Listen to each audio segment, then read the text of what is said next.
everybody, welcome. Today's topic is pickling.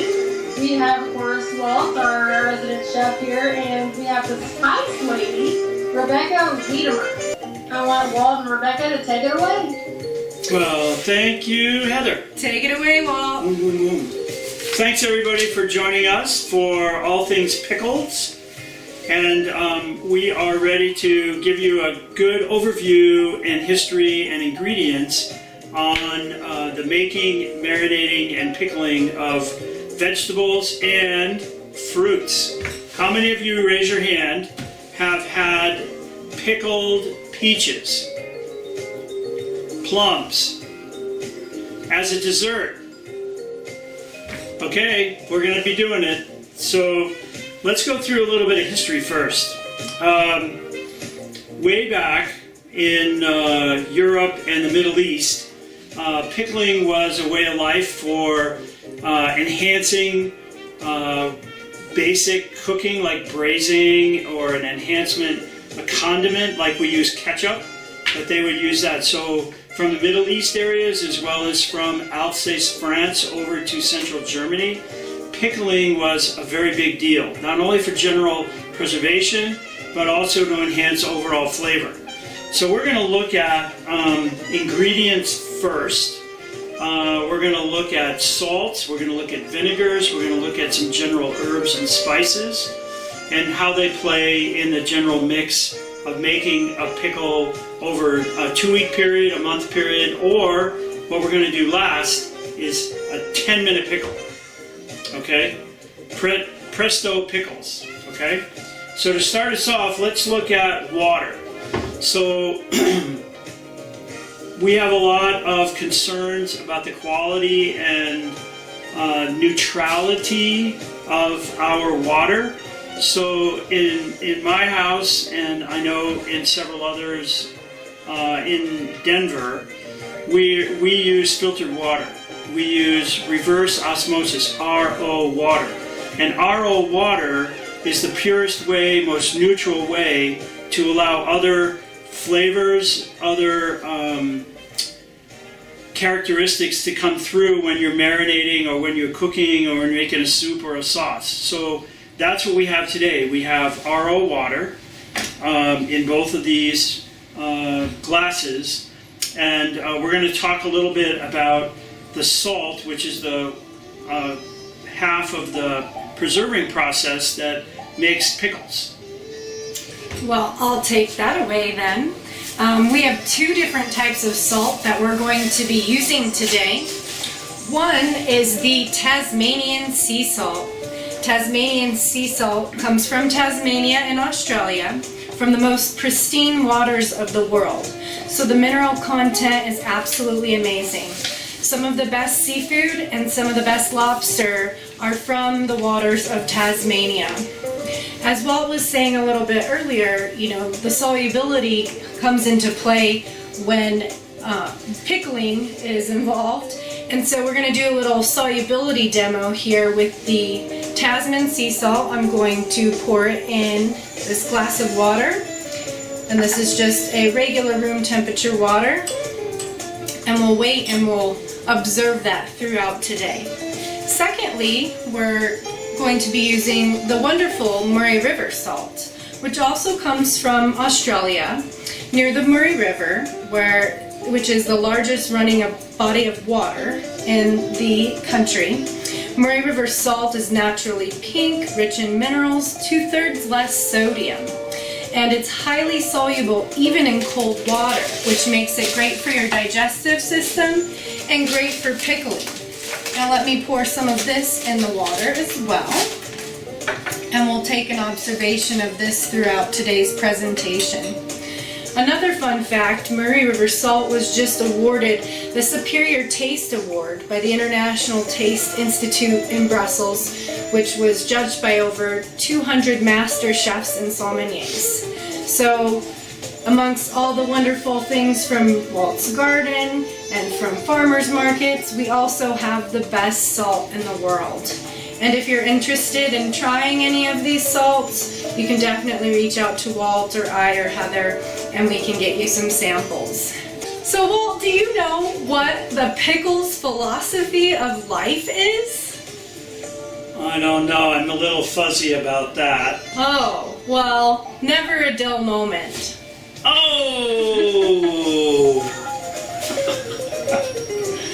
Other ingredients in making pickles and marinating things is vinegars. So in all the things that you're going to see today, we used individually a cider vinegar or individually a white vinegar. And then in a couple of cases, you'll see us using this wine champagne vinegar. And whenever you have a situation where you need a very light, mild flavored vinegar as opposed to cider vinegar or balsamic vinegar, you can always use a rice vinegar. This is a common label seen around the United States and around Japan. So some of the other things to consider when you're doing that is you can make your own blend of pickling spice. In this case, these are standard ingredients, which is allspice, bay leaves, some peppercorns that we'll talk more about, some peppers themselves, and some cloves. Standard ingredients when you're doing a pickling spice, okay? So I buy that already blended. We use that in a couple of different ones here. We also use mustard seed, and we also use some imported peppercorns that Rebecca. Heather's going to be able to do the quiz after we're done. Talk about peppercorns and how they can infuse cool flavor. So you can have pickled, peppered, dilled pickles. So vinegars. Remember too that vinegar brings the acid level. Typically, when you look at that, you're using a 1 to 3% acidity. So the higher the acidity, the lower the pH, right? That's a factor for preservation. It also helps manage bacteria. So as we go through the different steps in pickling, you'll see a couple of the shots that I took earlier that Rebecca's going to show that are going to show some of the steps to make sure you're preserving correctly and that you've got proper sanitation and proper pH. So the lower the pH, I don't mean to confuse everybody, but the lower the pH, the higher the acid level of what you're doing, okay? So when you cook vinegar, the longer you cook it, you cook out the acid level. So when you do that, don't cook it very long. And when you look at the recipes that I put online and the material that's there, that's going to help you understand the short length of time you need to be able to get to that temperature you need when you're preserving. Make sense? So can you find your recipes on your website, Walt? Some of the recipes are on the website, but all of the recipes are on the HTC Foodie website. Some of you may already have those, but if you access the Foodie part of HTC website, you'll see all of that material and information there, okay? And if you want, we can give you a copy of it anytime, so let me know. We can also post on RockyMountainFoodPartners.com as well. One of the other things I wanted to mention, and I was under the understanding that there was a distinct difference and you wanted to use one over the other, and that's sugar. So there is a necessity to have sugar in some of the formulations that we're doing. So like a sweet pickle needs a level of sugar in there. And there is differences in the processing of beet sugar versus cane sugar. But metabolically and in formulations, I did a quick little study to realize that natural cane sugar is made from sugar cane, and regular sugar, granulated sugar, like we all know, is made from beets. So when you're up north in the middle of the summer and you're buzzing through Wyoming, and you see these huge tractor trailers go by with these big, dirty ball about so big around full in the trailer, those are all sugar beets. And the sugar beets are harvested up north through Wyoming, Montana through the summertime. But technically, there really isn't any difference in flavor or performance in one sugar over the other. So the argument about, well, use cane sugar versus beet sugar, you can use either one and still come out with a great pickle. Okay? So, Walt, do you know how pickles enjoy their day off? I think I might. With sunscreen? No. Oh. They relish it, of course. Oh my gosh. All right. Do you want me to get pictures or? Yes. Okay. So we're going to, let me give you a couple of protocols I want you to pay attention to in any of the preserving or pickling that you do. You want to make sure that your utensils that you're using, the measurement devices that you have, utensils that you use, knives that you use, cutting boards that you use, any of those things, that they are super clean, okay? That when you're washing your produce, pickles, or fruits, or shredded peppers, or cabbages, or whatever else, that they're meticulously cleaned and dried, because sanitation is of the utmost.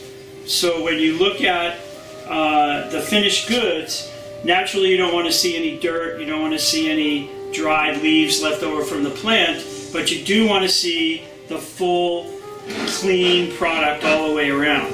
So sanitation, super, super important. Along with that, you're going to pay attention to pH, you're going to pay attention to the temperatures of what you're cooking, and as you do that through the steps. So I'm going to be floating on and off the screen while Rebecca shows you some of the images that we did in preparing so that we can get through the whole agenda in our time frame. So this first image is, we're making on the recipe format that was online, is the sweet pickle. So these were easily procured. Just to make sure that it was super easy, I bought these at Walmart, of all places. Produce at Walmart. This was local, this was fresh, they were all uniform size, and they were all in great quality shape. And do you know what we call a pickle on sale, Walt? Happy. It's a sweet dill. Oh! Did you get that, people? So I like, in this image here, I like to stripe them because sometimes the skin of the pickle can be a little bit tough. You're going to see that in a couple of different instances because after they're pickled, the skin can be very hard, and you don't, when you want to bite through the pickle, you want the crunch to come from the meat of the cucumber, not from the skin. In the marinating, you want to make sure that they're all sliced very uniform, okay? This image shows these are feathered yellow peppers with white onion, not red onion, not yellow onion, but white onion. And then it's tossed in salted water. This is part of the brining process. So it draws out, even though they're in water, the excess salt draws out that extra water in the produce so that when you drain them, you start the salt salination is the scientific word of the produce. So when we drain and we rinse, we actually are already starting the brining process. These are actually the sweet pickles that are in the first recipe here. So when we look at a couple of different versions of that, so this is the finished product. So two different ways to do this. In the jar, like these, classic, this is what Grandma used to do, my grandmother, Heather's grandmother, over the years. And these will last 4 or 5 years in the jar if kept in a cool and dark place, okay? The other way to do things with any of these is in pouches. So if you look at this, which looks pretty visible on the screen right there, these are the same pickles but put in a pouch. And by vacuum sealing this, instead of needing 2 weeks, which I think I put on here, 3 to 4 days covered, refrigerate for up to 4 weeks. Because it's vacuum sealed, that extra pressure on the produce, you can get a pickle done in about a day instead of a month. Okay, so this other image is the pickle before it goes into the jar. There. And then the next image shows that going into the jar. So really critical, this shows you there's a hand there with a glove on. All the jars have been sterilized in boiling water, and there's a picture of that coming up. The jars are packed, equal amounts in each one, equal amounts of liquid in each one, and you use sterilized jars, okay? You go through the necessary steps in playing all that out, but you can see they still look kind of raw. That's not a bad thing, but to preserve them so that when you push the top, you want to do what you see on the screen right now. You want to see them submerged in boiling water for, depending on the size of the jar, it varies, but anywhere from 8 minutes to 15 minutes. So these jars here were in the boiling water, submerged in boiling water for 10 minutes. When they come out of the jar, you cover them with a towel so that they cool out of that boiling temperature slowly. Okay? After they cooled a little bit, you should hear the jars vacuum seal. And this indent, when you do this to the top of the jar, it should be the same thing like what you see at a canned corn in the grocery store. Okay? You should be able to press this top and it not fluctuate up and down. Like this one is completely solid. Like any of these other ones are the same thing. They're tight, they're vacuum sealed. That will give you that tight preservation that you need to hold them for 2-3 years. Okay? That's a really good tip, Walt. You know, once I got lost in a pickle museum, it was a pretty jarring experience. So remember, if you can do pickles in a jar, then you can also do pickles in a cryovac bag. And we're not necessarily going to do that today, but what I want you to see, some of you may have what's called a food saver or a vacuum sealer. Vacuum sealer. So, great household tool to preserve food, to marinate food quickly, but also to pickle things quickly. So all of these were made on July 22nd. These pickles, because they were cryovac, were ready 2 days later. The ones in the jar would probably need a week minimum before they would be ready to be eaten.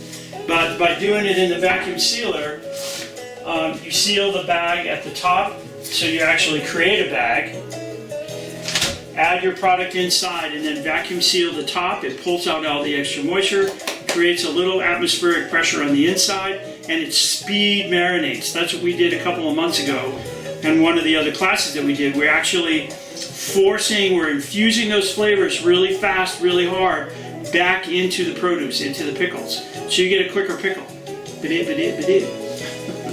Okay, these next shots that Rebecca's pulling up are the pickled vegetables.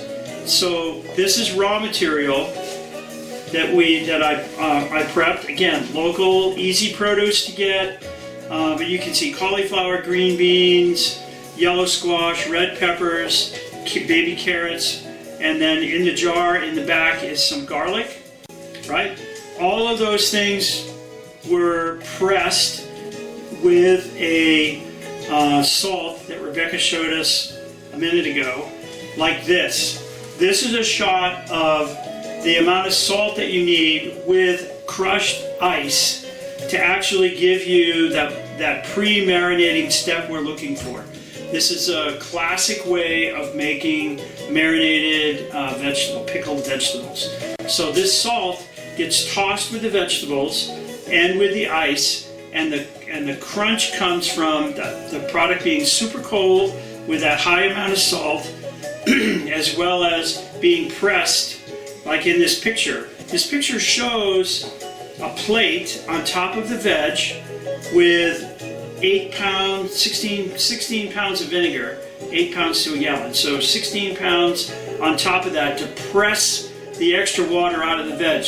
The salt in that solution draws the moisture out of the vegetables so that when we marinate them and pickle them, that it absorbs those marinated flavors, those pickled flavors, quicker and more evenly, because you've got some veg that are very hard, like carrots. They don't have a lot of water in them, but something really soft, like a pepper, is going to absorb other things quicker. So it makes it more even across the board. So in that process, we go from blanched vegetables to pressed in high solution, like what you saw with the vinegar on top, to a completed one in a jar that looks like this. You can see that garlic down at the bottom and all the vegetables. Very nice, Walt. Thank you very much. Thank you very much. So small jars, big jars. And again, in the same way that you saw the other image earlier that showed the jars submerged in water so that they would pasteurize, basically. You want that seal to be super, super tight, right? You want that so that you don't get that little pop, pop, pop from the top, okay? And when you do it this way, these will last a couple of years, like so. Or you can give them out as Christmas presents, which is what I'm going to be doing this Christmas. Guess who's getting one of those? Okay. Couple things to remember when you're doing this. You have different density and water content on your veg. So by blanching the veg, that's going to give you an even playing field across so that they will absorb the brine evenly, and that will even out the pores of the veg so that they will marinate and pickle evenly as well. It'll also take out any bacteria that there might be. We've had issues with E. coli and Salmonella in a variety of different fresh produce, and this, by doing that blanching process, eliminates that whole liability. So remember to blanch, okay? Remember to blanch. In this case, one more piece. When you do these in jars, remember you should marinate these for about 4 weeks. Again, it depends on the size of the veg that you're cutting, the size of the container that you're putting them in. So like on the bottom here, these are actually cipollini onions. Oh. I do have garlic in here as well. Okay.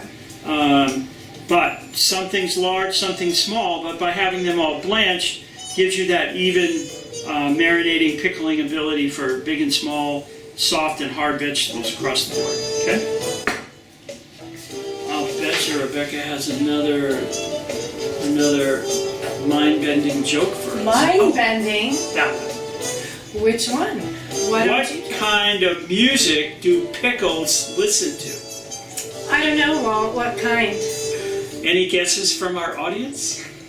Well, the answer is classic rock.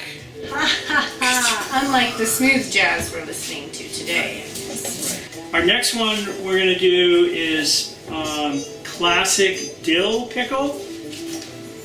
So, classic dill pickles. So, whole pickles. These are called, very good, these are called salad pickles. So all very uniform. Again, I bought these at Walmart, people. Good fresh produce. You can see there's red pepper in there. There's fresh dill in there. And then we have a key ingredient to make them peppered dill pickle.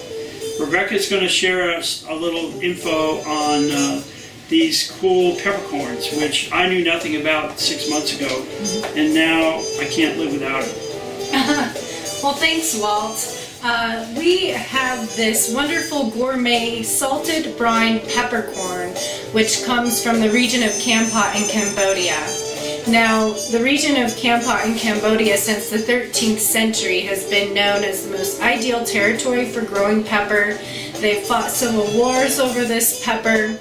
It's a prized blue ribbon Monday European award-winning pepper, and chefs and foodies all over know it because of its wonderful aroma and flavor. So most recently featured on BBC Travel and NPR and the New York Times. And only the best goes into Walt's pickling recipes. Boom.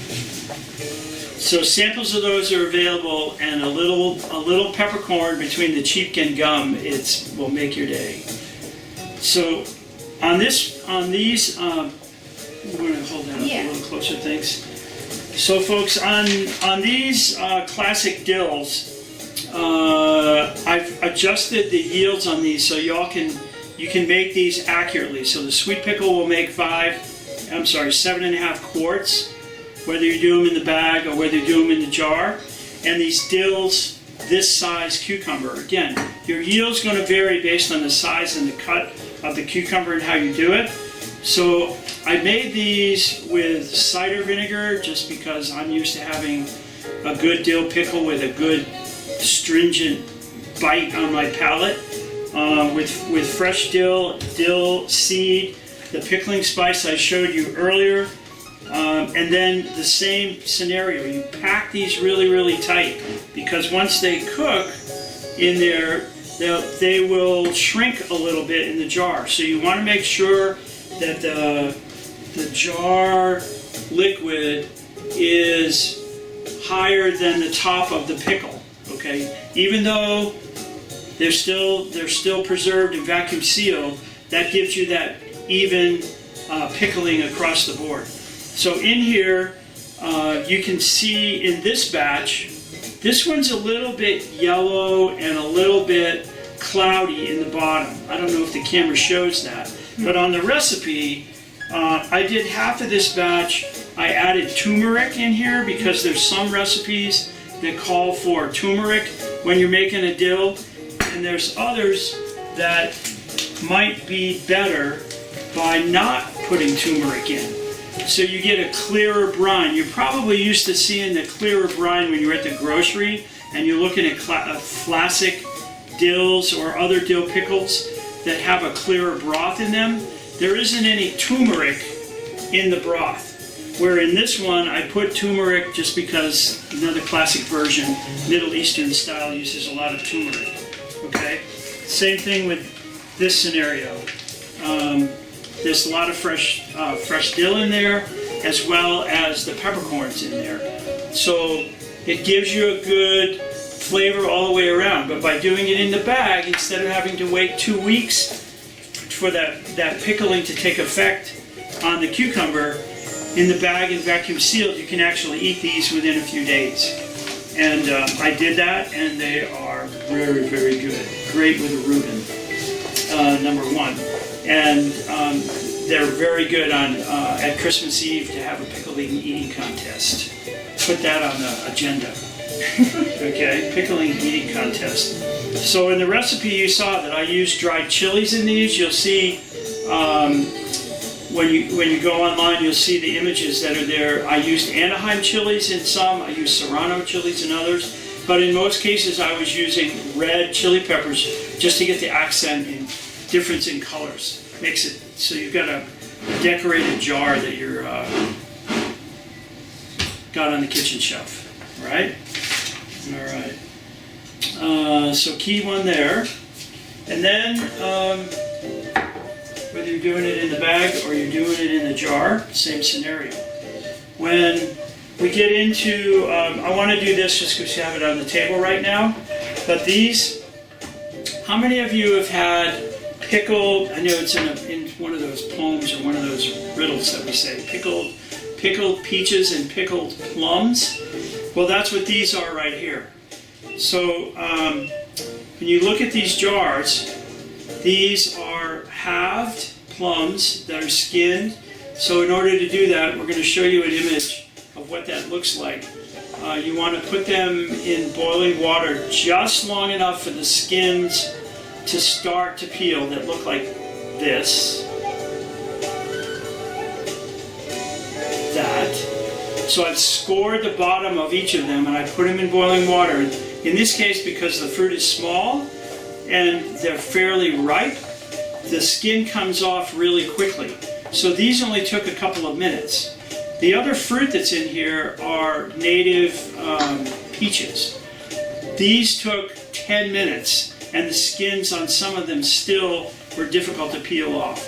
So you want to prep these in advance, like what that image shows, and then you want to cool them in ice water like it shows, drain them, halve them after you've taken the skins off, and then you want to pack them in the jar so that they're fairly tight, like that.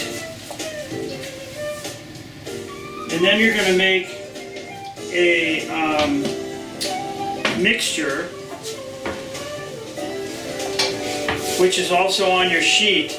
That's white vinegar. White vinegar has less residual flavor than cider vinegar. Water, cloves, allspice, cinnamon, and then so it's peaches, apricots, and plums. But basically all stone fruit. Okay. So you've got a hot mixture that's already simmered for 10 minutes, and you're going to take this hot liquid with the spices in that, and you're actually going to pour that right over the packed fruit in the jar, so it totally covers it. Go ahead, you can do one. Okay. And there might be an air bubble or air pocket somewhere in them, so you want to just move them around ever so slightly, so make sure you get the air bubbles out. And you want to make sure you've got enough liquid in each of them so that it covers the fruit. Okay?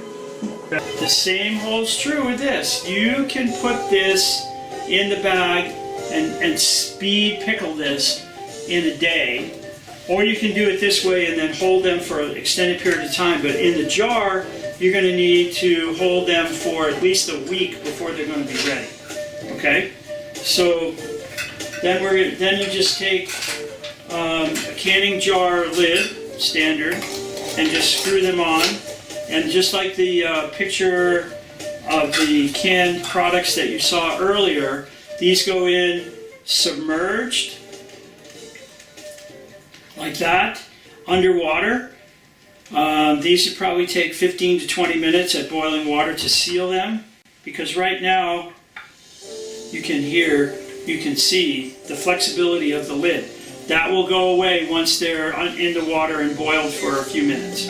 Okay, but it's a cool way to have preserved fruit that you can use as a dessert or with a brunch breakfast that you're doing. Okay. That is very nice. Very nice indeed. What do we have next, Walt? Okay, so one of the other things I wanted to show you in the speed pickling category, I picked these cucumbers out of my garden yesterday.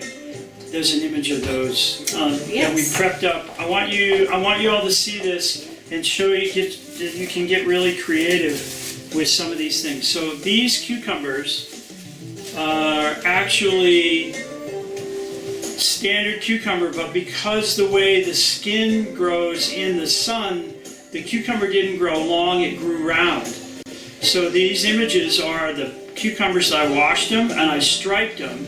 So, and then I cut them in half and took out the seeds.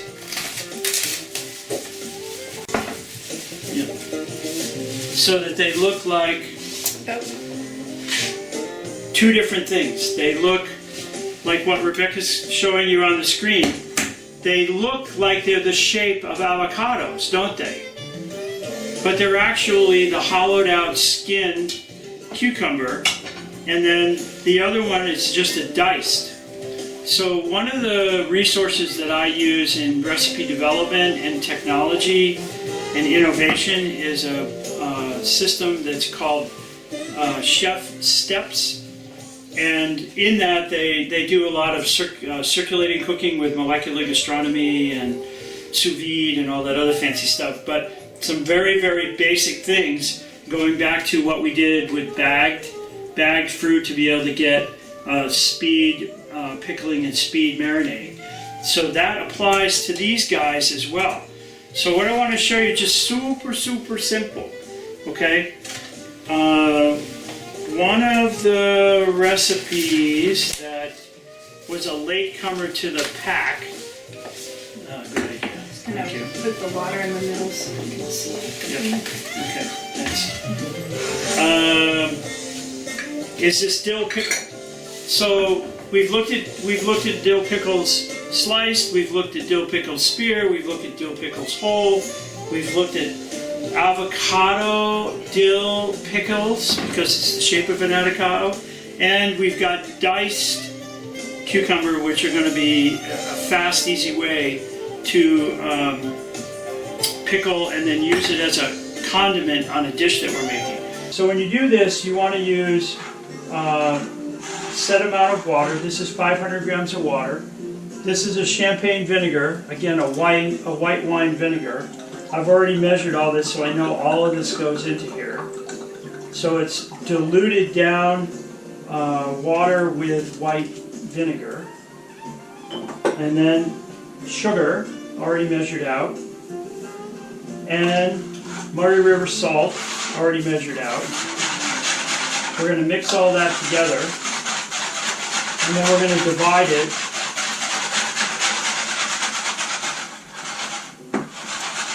We're going to divide it between the avocado pickles and the cucumber pickles, and we're going to put it with some fresh dill.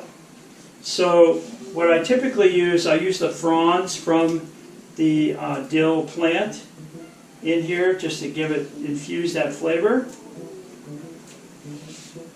And then I'll dice the stems up if I'm going to cook it. Because these aren't that good to eat. Okay, so these go in here like so. This goes in here, and then we take. We have these guys in here, and in about 10 minutes or so, these pickles, these cucumbers would turn into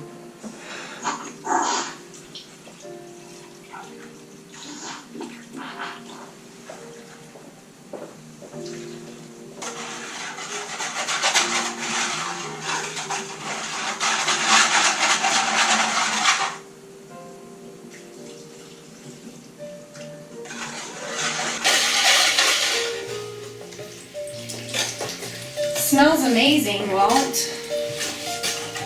That dill really gives it a nice touch. So we just leave these covered from an hour up to a couple of days, and then when I was prepping this morning, I looked at these. I thought, oh, this would be great to have a pickled cucumber dish that you could easily just take one of these and fill it full of shrimp salad, lobster salad, crab salad, tuna salad, hummus, whatever else, and you've got a whole new dish that's pickled, it's cucumber, it's a salad, it's crispy for the summertime. It'd be great. So if you're coming over for lunch tomorrow, you know what you're getting. Okay? And the same thing with these guys. These will marinate really quick because it's a small dice, the small pieces, and this would be great on a salad plate, or if you're going to do some kind of summer Cobb salad version, or you're going to put some grilled salmon off the grill and you want to put it on something, having something like this along with it is just going to set it really nice and give it a good contrast of flavor. So this will be ready in an hour or in a day or 2 days.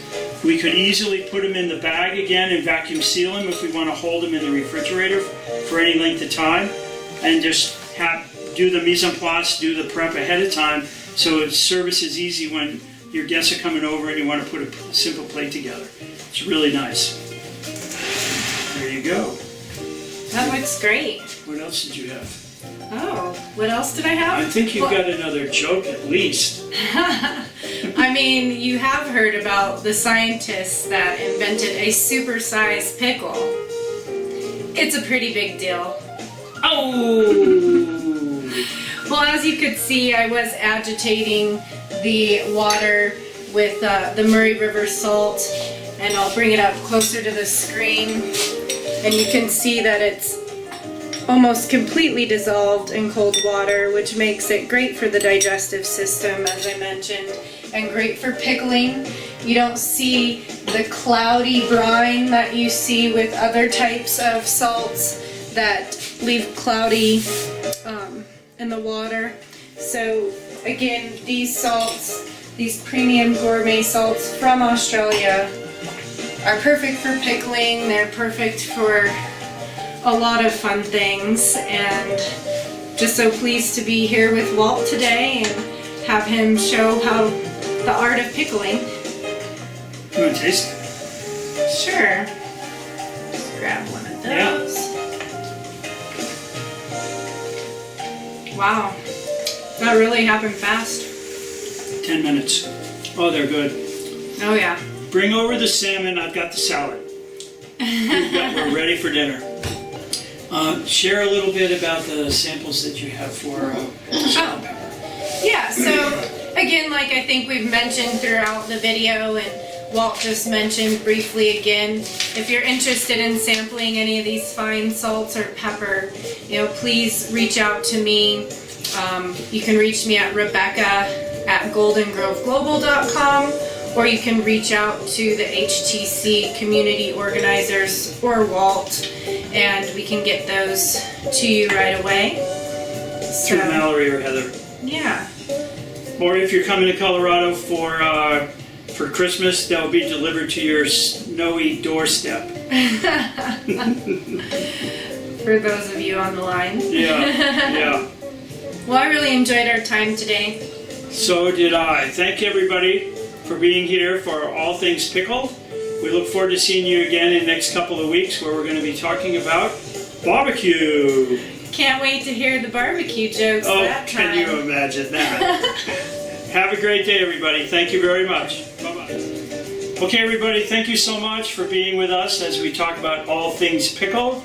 You can visit us online at RockyMountainFoodPartners.com.